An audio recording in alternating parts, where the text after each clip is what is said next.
মৌলানা room বলেন, 5টি অবস্থায় সদা চুপ থাকুন।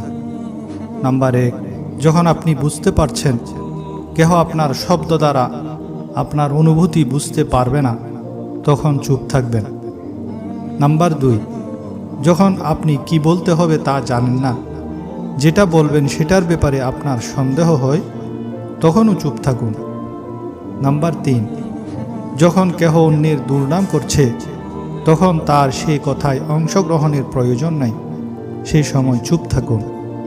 নাম্বার 4, যখন কেহ রাগান্বিত হয়ে চিৎকার চেঁচামেচি করতে থাকে, তখন চুপ থাকুন। নাম্বার 5, যখন কেহ খুব আগ্রহ ভরে নিজের জীবনের কোনো ঘটনা বর্ণনা করতে থাকে, তখন চুপ থাকার চেষ্টা করুন। তুমি এই ব্রহ্মাণ্ডে গুপ্তধনের খোঁজ করছ, কিন্তু প্রকৃত গুপ্তধন তো তুমি নিজেই। কেউ যখন কম্বলকে পেটাতে থাকে, তখন সেটা কম্বলের বিরুদ্ধে নয়, ধুলোর বিরুদ্ধে। শব্দ দিয়ে প্রতিবাদ করো, কণ্ঠ উঁচু করে নয়।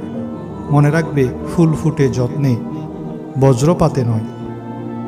মোমবাতি হওয়া সহজ কাজ নয়। আলো দেওয়ার জন্য প্রথমে নিজেকেই পুড়তে হয়। সব কিছু জেনে ফেলাই জ্ঞান নয়।